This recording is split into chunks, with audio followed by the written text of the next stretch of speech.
Welcome to episode 11 of the We Guard Cleveland podcast with me, your host, Casey. I want to thank you guys for another video that got good views. I think we got 28 on our last video. Also, I want to thank you guys for getting us up to 30 subscribers. We really appreciate it. Hopefully, we'll be putting up some more shorts throughout the week, and we posted a short today. So we're doing a podcast and a short in one day. Hope you liked our short, and our short kind of goes a little bit with the podcast. So right now, if you want to pause this video and go look at our short and then come back, that may help you, but you don't have to, because we'll catch you up in a bit. So now, let's get started. So, the Cleveland Guardians have been making some roster moves lately. The first one is the Cleveland Guardians. They traded starting pitcher Quantrill to the Colorado Rockies for minor league catcher Kody Huff. So, Quantrill had a rough year last year for the Guardians in 2023. He battled through multiple injuries throughout the season, and even when he was on the field, it didn't seem like he was fully healthy, or something just wasn't right. So he would be eligible for arbitration. So I think that's another reason why they traded him, because they got some good young pitchers they would not have to pay as much as him, who have proved that they deserve that spot in the rotation over him. And so for Kody Huff, the catcher we got, he played all year in Single A for the Rockies. The Guardians just expect him for the future. They don't really have too high hopes for him. They haven't really said much about him. I'm going to give this trade a 4 out of 10. The Guardians a 4 out of 10 for making this trade. I feel like the Guardians should have wanted to get more for Quantrill, just because in 2021 and 2022, he did really good. I know he had one down year, but I still think we should have gotten at least a prospect who had more potential than Kody Huff does.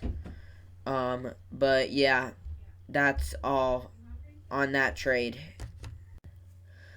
Next, we have the big trade that people have been talking about. The Guardians traded Enyel de Santos for Scott Barlow. My YouTube short was about Scott Barlow. It was me introducing him to you guys using MLB The Show 23. Let me know if you guys like that, because I could use MLB The Show 23 in more of my shorts or even videos. Probably won't do it on podcasts, because podcasts are longer than normal videos, but let me know if you guys like that. So, for Enyel de Santos, Enyel had a good year last year for the Guardians. He finished the year with the third best ERA out of all the relief pitchers in the bullpen.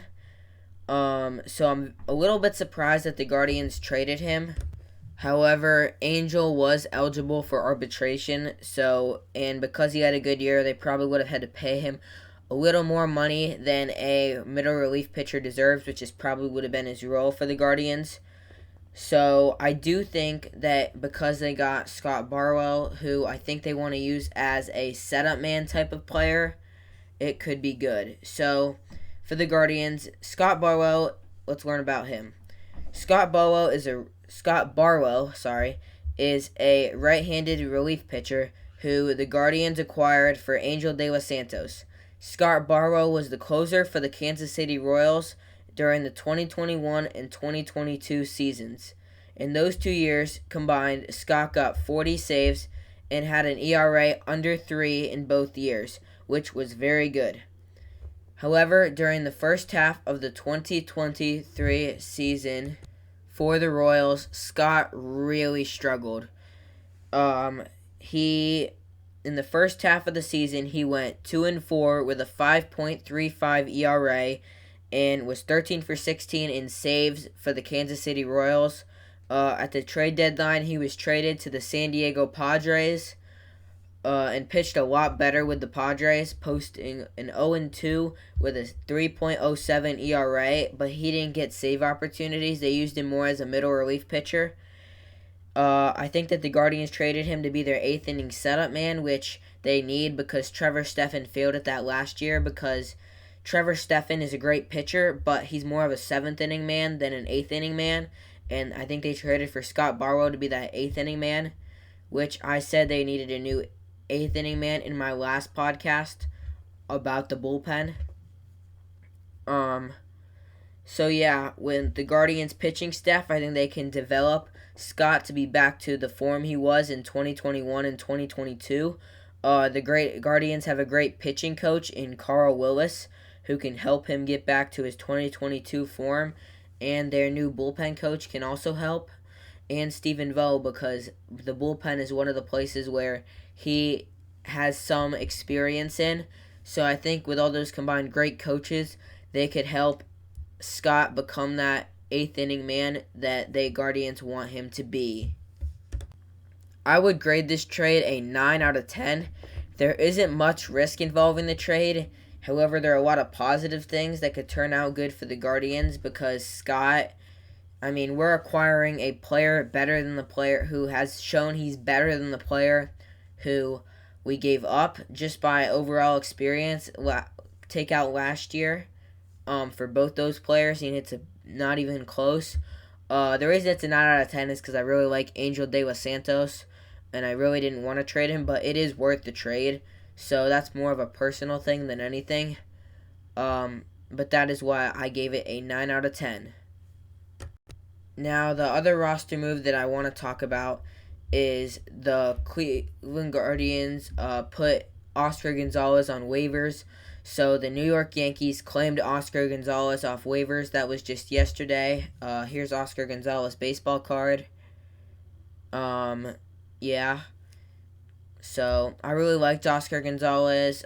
He had a really good rookie season for the Guardians. I thought he had a ton of potential, but he had a really bad 2022 season, so that did not help him. I'm going to miss Oscar. He was a great player at some times. Yeah, my favorite thing about Oscar Gonzalez is his walk-up song. He did the SpongeBob SquarePants theme song, which is funny.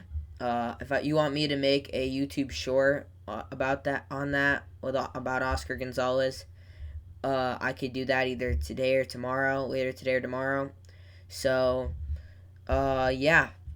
So give me some feedback on what type of content you like. If you see this, if you watch it and you know me, you can somehow get contact with me about it.